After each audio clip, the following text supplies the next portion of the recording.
Une larme retenue parut lui couper le souffle alors qu'Abini restait tapis, couché contre le sol froid en bois sous l'immense lit marron, étouffant difficilement un rire. Sa robe blanche de mariée, qu'elle n'avait même pas encore retirée depuis la cérémonie, gonflait autour d'elle comme un nuage, l'obscurité se mêlant au ressort du matelas juste au-dessus de sa tête.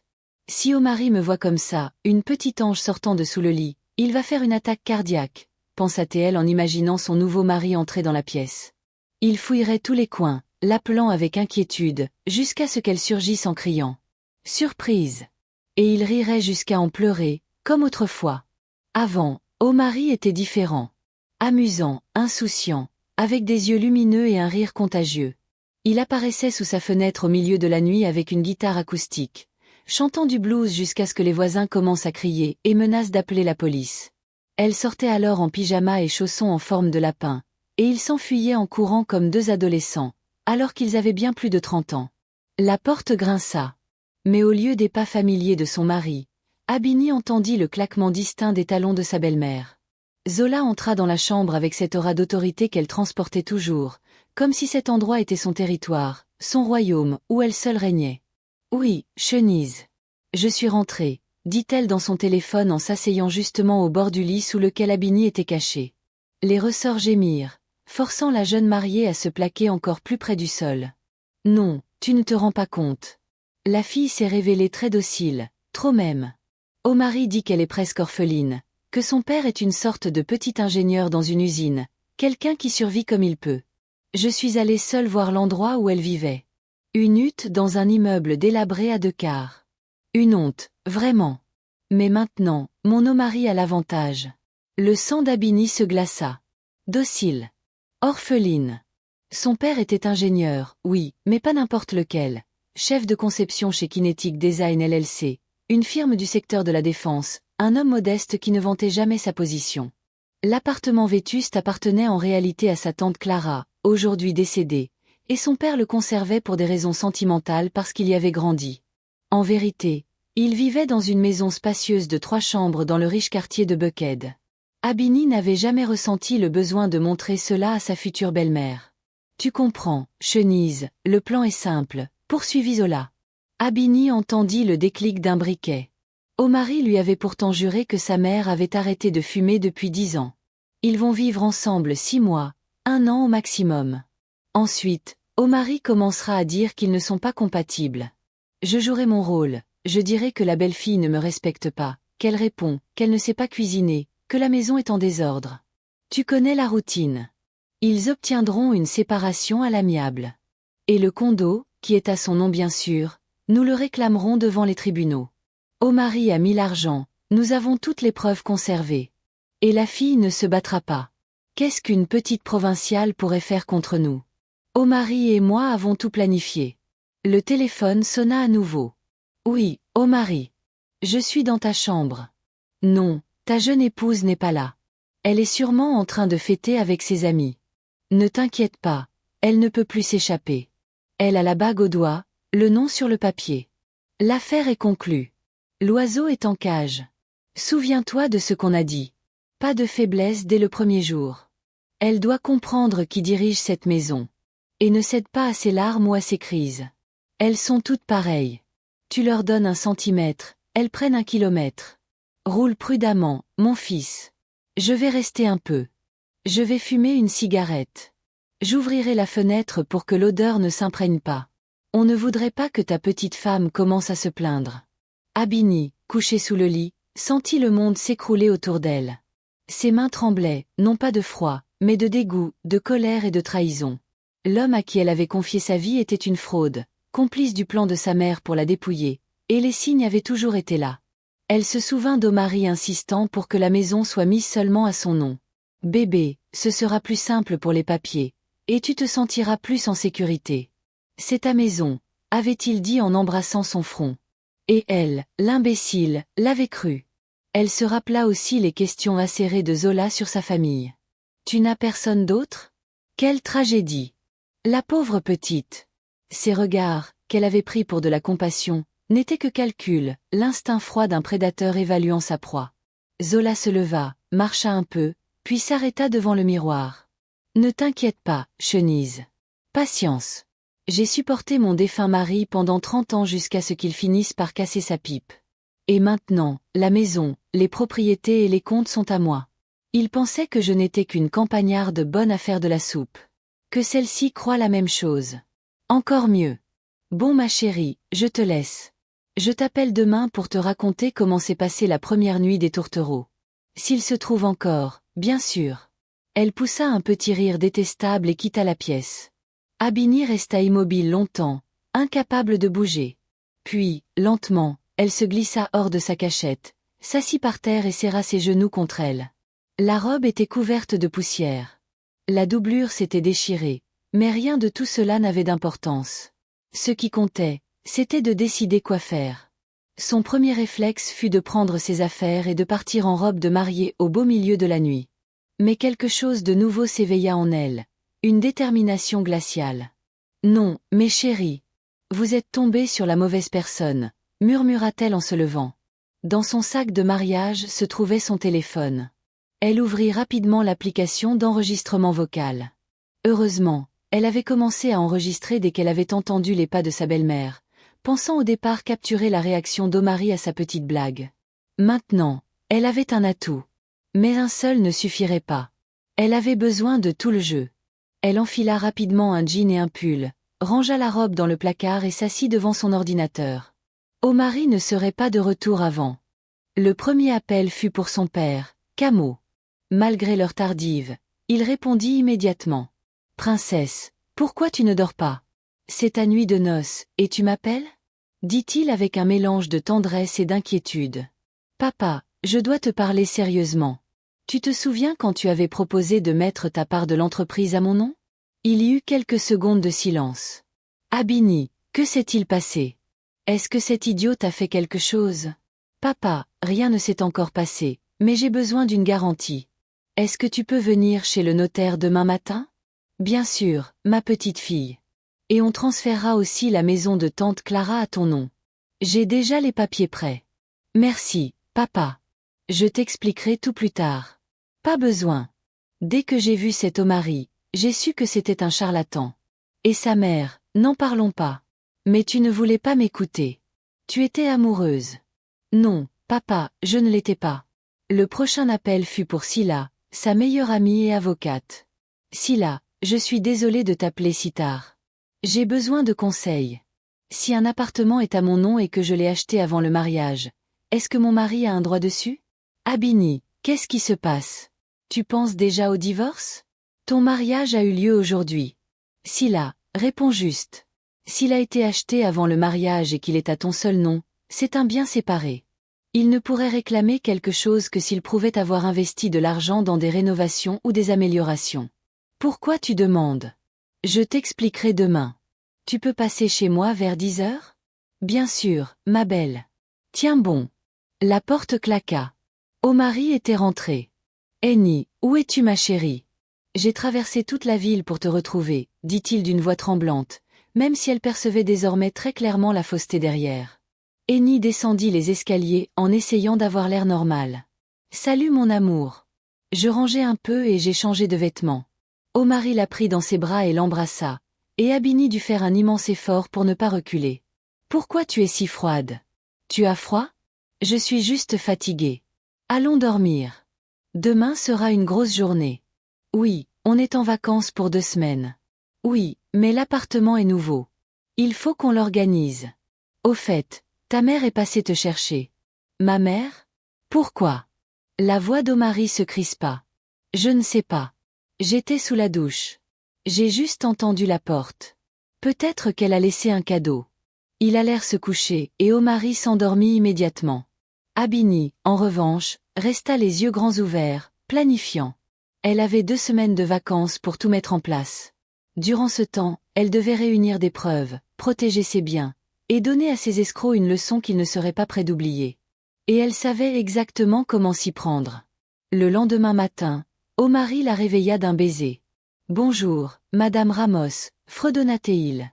Henny faillit le corriger. « C'est Vargas sur mon passeport. » Mais elle se retint. « Bonjour. Tu veux un café ? » Bien sûr, et une omelette si ce n'est pas trop demandé. Ta mère dit que tu es une excellente cuisinière. Abini faillit éclater de rire. Hier, cette même mère disait à son amie que sa belle-fille ne savait pas cuisiner. Bien sûr, chérie. Va prendre ta douche. Je prépare le petit déjeuner. Pendant qu'Omari chantait sous la douche, Abini alluma l'enregistreur de son téléphone et le cacha parmi les flacons de parfum. Ensuite, elle sortit du congélateur un paquet de pancakes industriels, les réchauffa et les servit avec de la crème fouettée et de la confiture. Elle décida de ne pas faire l'omelette, par principe. Il mangerait ce qu'il y avait. Waouh, des pancakes. Tu t'es levé tôt pour préparer ça? Omari sortit de la salle de bain en peignoir, séchant ses cheveux. Oui, spécialement pour toi, répondit Abini avec un sourire. Il s'assit, prit une bouchée et fronça les sourcils.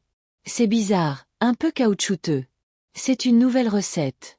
Allégé, répondit-elle calmement en servant le café. Ah, bon, au fait, je me disais.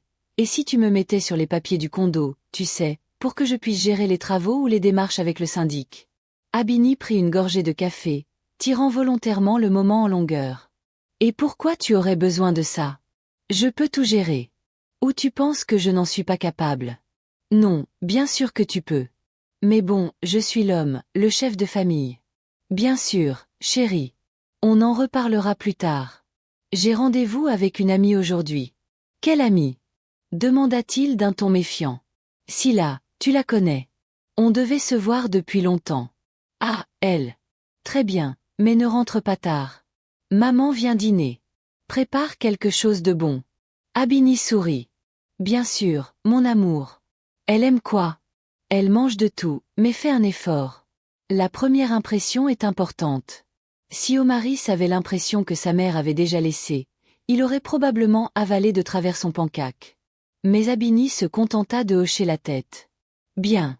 Dès qu'Omari fut parti au soi-disant voir des amis, mais elle était certaine qu'il filait chez sa mère pour faire le point sur leur plan de divorce, Abini vérifia son téléphone. L'enregistrement était parfait, clair, surtout la partie où Omari parlait de son rôle de « chef de famille » et de son droit sur le condo. À 10 heures, Scylla arriva. Une rousse aux taches de rousseur, un classeur plein de documents sous le bras. Bien, raconte-moi quel incendie on doit éteindre. Eni lança l'enregistrement de la veille. Scylla écouta, les yeux s'agrandissant. Seigneur. Abini, c'est une fraude monstrueuse. On peut les poursuivre. On peut, mais je ne veux pas juste les poursuivre. Je veux qu'ils retiennent la leçon pour toujours. Waouh, la lionne s'est enfin réveillée. Je savais depuis longtemps que tu étais trop gentille. Voyons ce qu'on a. Un enregistrement de la belle-mère, un autre d'Omari. Le condo est à ton nom, mais il a mis l'argent et elle est reçue. Elle fronça les sourcils. Attends, il a réellement fourni l'argent? Oui, mais c'était en réalité le mien. Tu te souviens du fonds de garantie que mon père a créé quand j'ai eu 18 ans? Il avait bien augmenté. J'ai donné cet argent à Omari soi-disant pour quelque chose en commun, mais il l'a retiré en liquide comme si c'était le sien et l'a théâtralement remis. À l'agent, juste devant sa mère. Je n'avais rien pensé de tout cela. Je croyais qu'il voulait juste se montrer devant elle. Et le virement de ton compte vers le sien? Bien sûr, tout a été fait par la banque. Parfait. Voilà notre arme fatale. Bon, écoute. Scylla étala les documents sur la table et commença à expliquer le plan. Premièrement, transférer tout ton argent vers des comptes dont Omari n'a pas connaissance. Deuxièmement, sécuriser ta position dans l'entreprise de ton père. Troisièmement, réunir encore plus de preuves. Et surtout, ne rien laisser paraître. Tu continues à agir comme la gentille épouse jusqu'à ce que tout soit prêt. La sonnette retentit. Son père était arrivé avec le notaire. Camo paraissait calme et solide, comme toujours dans les moments difficiles. Bonjour, Scylla. Abini. J'ai amené Dr Miller. Il va s'occuper de tout. Le notaire, un homme âgé dans un costume un peu raide, posa les documents sur la table. Nous avons donc officialisé la donation de 49% des parts de Vargas Engineering, ainsi que le transfert de la propriété au 245 République Avenue. C'est bien cela? Abini hocha la tête. Et ce document-ci, ajouta son père en sortant un autre dossier, est une procuration pour gérer les 51% restants en cas d'incapacité temporaire, juste par précaution. Pendant la signature, son père prit Abini à part. Maintenant, tu vas me dire ce qui se passe? Abini lui fit écouter l'enregistrement. Son père écouta en silence, son visage se durcissant à chaque seconde. Ces démons, finit-il par grogner entre ses dents. Papa, ne te mêle pas de ça. Je vais gérer. Je sais que tu peux le faire seul. Tu es comme ta mère, forte et déterminée. Elle serait fière de toi. Mais si tu as besoin de quoi que ce soit, je suis là. À la tombée de la nuit, tous les documents étaient prêts. L'argent avait été transféré sur de nouveaux comptes, et Abini avait un plan parfaitement ficelé. Il ne restait plus qu'à l'exécuter. Elle alla ensuite au supermarché acheter ce qu'il fallait pour le dîner. Zola mange de tout. Parfait. Elle allait manger, de tout. Elle acheta des abats de poulet pour le bouillon, du riz, de la margarine au lieu du beurre, et avec un plaisir particulier une boîte de viande en conserve. Elle dit que je ne sais pas cuisiner? On va voir. De retour au condo, elle se mit au travail. Elle prépara un bouillon chargé de feuilles de laurier et de grains de poivre pour le rendre piquant. Le riz fut trop cuit, jusqu'à devenir une pâte grise. Elle mélangea la viande en conserve avec des pommes de terre et de la mayonnaise, créant quelque chose qui rappelait vaguement une salade enfantine. Et le final, un gâteau fait avec des boudoirs et une garniture de margarine et de sucre. Une œuvre d'art, dit-elle, satisfaite. Omari arriva à 19h, et à 19h30, Zola fit son entrée, vêtue d'un tailleur neuf, coiffure irréprochable, parfum coûteux. Abini, chérie, lança-t-elle en envoyant un baiser dans l'air. Comment vous installez-vous? Heureux? Évidemment. Et qu'est-ce qu'on mange? Je n'ai rien avalé de la journée. Tu connais mon régime. Avec un air innocent, Abini commença à servir le dîner. Le bouillon arriva en premier. Zola prit une gorgée et toussa immédiatement. Qu'est-ce que c'est? Des épices. Recette de ma grand-mère. Elle venait de la campagne, répondit Abini sans se démonter. Ah, la campagne. Oui, d'accord. Puis vint le riz grisâtre. Zola regarda son assiette avec un dégoût visible. Du riz trop cuit. Excellent pour la digestion. Je ne pense pas, merci. Je suis au régime. Elle ne toucha même pas la salade, prétextant une allergie à la mayonnaise. Et lorsqu'Abini, triomphante, apporta le gâteau, Zola se leva. Je ne me sens pas très bien. Sûrement le stress d'hier. Omari, raccompagne-moi à la voiture. Une fois partie, Abini se posta à la fenêtre. Elle vit Zola gesticuler furieusement, sermonnant son fils qui tentait de s'excuser. Puis la belle-mère partit en voiture. Omari revint, le visage fermé. Abini? C'était quoi ça? Quoi donc? Ce dîner. Tu l'as raté exprès. Pourquoi tu dis ça? J'ai travaillé dur. Une larme coula de l'œil d'Abini. Ses cours de théâtre n'avaient pas servi à rien. Omari pâlit immédiatement. Je suis désolée, chérie. J'ai exagéré. C'est juste que ma mère a l'habitude d'un certain niveau. Je comprends. Je ne cuisinerai plus pour ta mère. Elle pourra apporter sa propre nourriture si la mienne n'est pas assez bonne. Allez, ne sois pas comme ça. Je t'emmènerai au restaurant demain. On verra, murmura Abini en allant dans la chambre. Les jours suivants, le jeu continua. Omari suivait clairement les instructions de sa mère. Il se plaignait de tout, demandait des comptes, suggérait d'inscrire son nom sur la propriété. Abini feignait l'épouse blessée mais soumise, tout en enregistrant chaque mot. Une nuit, elle obtint une pépite. Omari et son ami Malik buvaient des bières dans le salon. Après la troisième, les langues se délièrent. Imagine, Malik. Ma vieille a tout arrangé pour me faire récupérer le condo d'Abini. C'est beau, non? Et la nana, elle est riche? Non, juste normale. Mais l'appartement est à son nom, et c'est moi qui ai mis l'argent. Dans 1 an je divorce, je garde l'appart et je suis libre comme l'air. Et si elle te poursuit? Elle. Où ça? Son père est un ouvrier qui n'a pas de pièces pour payer un avocat. Ma mère et moi, on la mangera en 2 jours. Dans la pièce voisine, Abini sourit. Ouvrier sans le sou, hein? On va voir ça, mon amour. Une semaine plus tard, elle décida qu'elle avait assez de preuves. Il était temps d'agir. Premier appel, sa belle-mère. Zola, c'est Abini. Je voulais m'excuser pour l'autre dîner. Tu pourrais venir demain? Je vais préparer quelque chose de spécial. Oh, Abini, je ne sais pas. S'il te plaît. Je veux améliorer notre relation. Tu es comme une deuxième mère pour moi. Cette dernière phrase sembla la flatter. Très bien. Je viendrai. Mais je te préviens, je suis très exigeante sur la nourriture. Bien sûr. Je ferai de mon mieux. Puis Abini appela Sila. Prépare-toi. Pour le grand jour demain? Plus que prête. J'ai tous les documents et un petit extra pour ta belle-mère. Quel cadeau!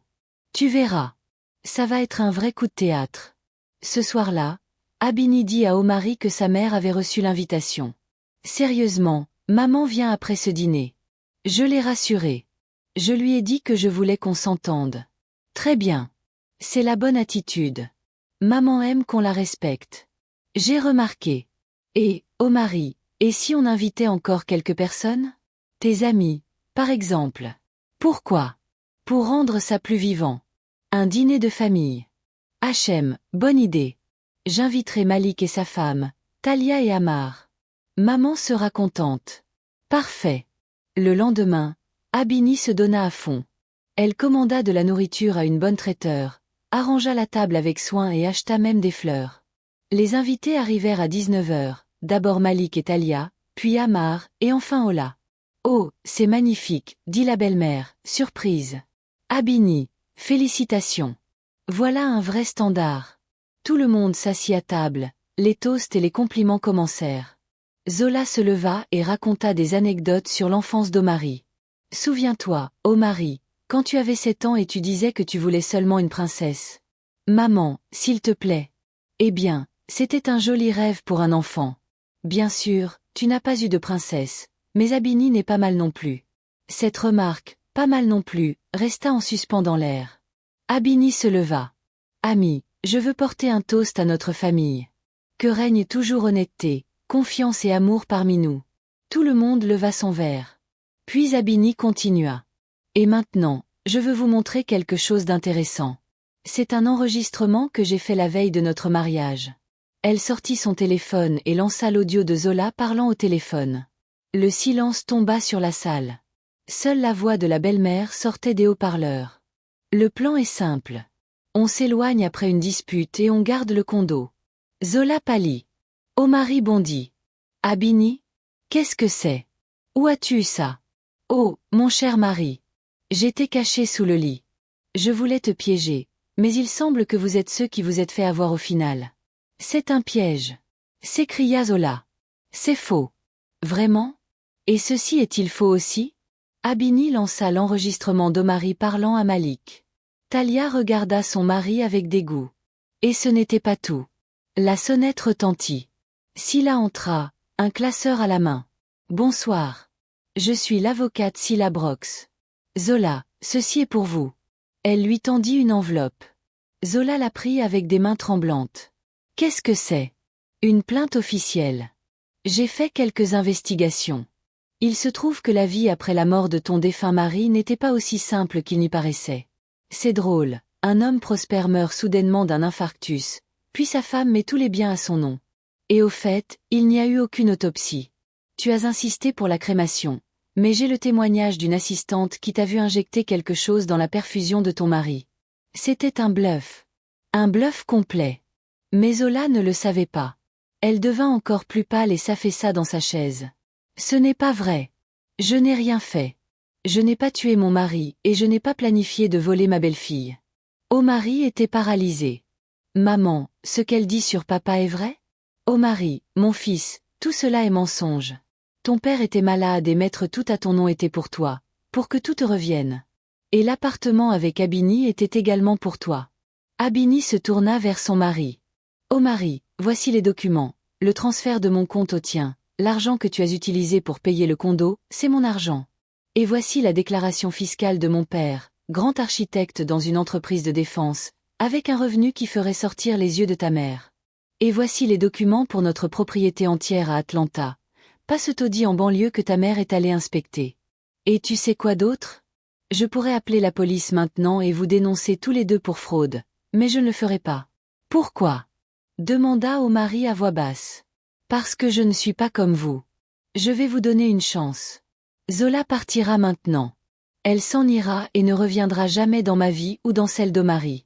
Si jamais je vois ou entends quoi que ce soit à propos de vous à nouveau, tout ira directement à la police, et pas seulement pour la fraude sur le logement. Zola se leva, vacillante. Omari, pars. Va, maman, dit-il d'une voix abattue.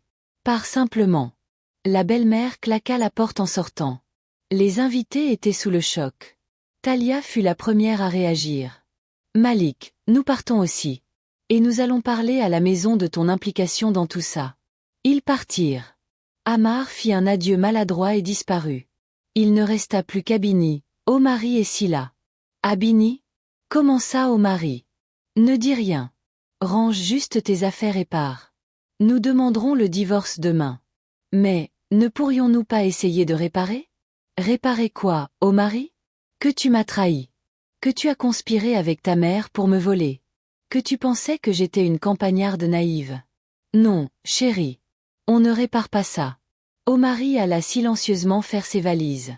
Une demi-heure plus tard, il était à la porte avec sa valise. Abini. Sérieusement, je ne voulais pas. C'était l'idée de maman. Non, Omari, tu es un homme adulte. Tu as pris tes propres décisions. Pars. Il partit et Abini se laissa enfin aller à pleurer. Sila la serra dans ses bras. Tu es une fille incroyable, une vraie guerrière. Tu sais, Sila, je l'admirais. Je croyais en lui. Je sais. Mais il vaut mieux savoir la vérité maintenant que dans des années. Oui, tu as raison. Merci pour tout. Le divorce fut rapide et silencieux. Omari ne signa rien, apparemment par peur d'un scandale. Zola disparut, on disait qu'elle était partie vivre avec une sœur à Savannah. Abini retourna dans son condo, pansant ses blessures et commençant une nouvelle vie.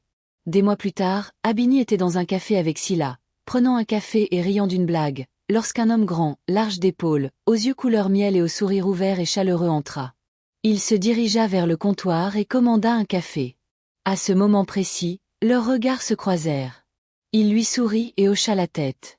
Abini lui rendit son sourire. « À quoi penses-tu » demanda Sila. « À propos de quoi » Sila la poussa légèrement. « Quoi » ? « Rien. »« D'accord. Il est magnifique. » L'homme s'approcha de leur table. « Excusez-moi, mesdames, puis-je m'asseoir ici ? Il n'y a pas de table libre, et je dois travailler un peu sur mon ordinateur portable. »« Allez-y. » répondit Sila en indiquant la place sous la table. Il s'assit, ouvrit son ordinateur, et Abini put voir des plans à l'écran. « Vous êtes ingénieur » demanda-t-elle, intriguée. « Oui, ingénieur en architecture. »« Vous aussi ?»« Eh bien, de formation, maintenant je travaille dans les achats. »« Waouh, un collègue. Je m'appelle Galani. »« Abini, ravi de vous rencontrer. » Ils commencèrent à discuter. Galani lui expliqua qu'il venait de revenir d'un chantier et qu'il travaillait dans le même centre où la mère d'Abini avait travaillé des années auparavant. Sila, avec beaucoup de discrétion, s'éloigna pour passer un appel, sans lancer un seul regard à sa collègue. Abini et Galani restèrent au café jusqu'à la fermeture, parlant de travail, de livres et de films. « Abini, donne-moi ton numéro. J'aimerais continuer cette conversation, » dit-il alors qu'il quittait le café. Abini sourit et le lui dicta. « Je t'appellerai demain. Je t'attendrai. » Cette nuit-là, elle ne put dormir. Son cœur battait fort et elle ne pouvait pas arrêter de penser à Galani. « Ne retombe pas amoureuse, Abini. Ne fais pas d'erreur. » Plus de naïveté, se répéta-t-elle. Mais son cœur ne l'écoutait pas. Le lendemain, Galani garda contact et l'appela. Il l'invita dans un club branché. Puis vinrent un concert, une promenade dans le parc Piémont et un dîner dans un petit restaurant agréable. Il était attentif, affectueux, avait beaucoup d'humour et, surtout, était honnête. Pas de jeu, pas de masque. Lors du 3e rendez-vous, Abini décida de lui parler de son mariage raté. Galani l'écouta avec anxiété, sans l'interrompre. « Tu sais, Abini, ton ex-mari est un idiot complet. Perdre une femme comme toi par pure cupidité. Tu en es consciente ? Je le suis. Toute belle-mère aurait prié pour avoir une belle-fille comme toi. Intelligente, belle, indépendante. » Abini rougit. « Tu exagères ? Pas du tout. Et je te dirai quelque chose d'autre.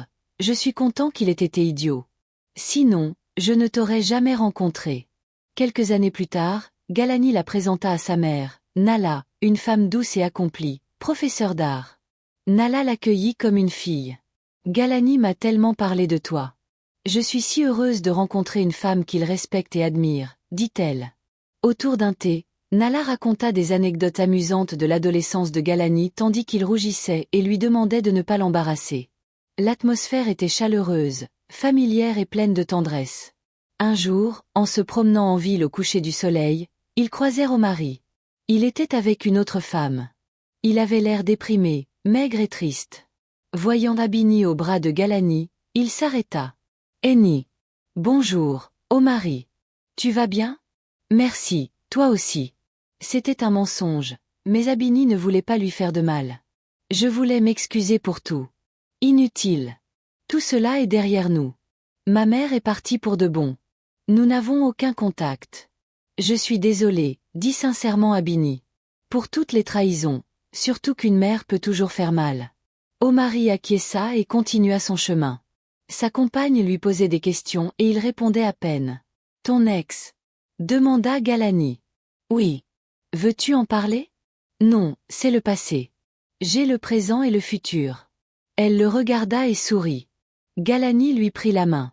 Cette nuit-là, Abini reçut un appel de son père. « Princesse, comment vas-tu ? » « Très bien, papa. Je peux le sentir dans ta voix. Galani est un bon homme. Je l'ai un peu observé. Quoi ? J'ai le droit de savoir avec qui ma fille sort. Et ce garçon est excellent. Bonne famille, travailleur acharné, sans vice, et surtout, il te regarde comme si tu étais le plus grand trésor du monde.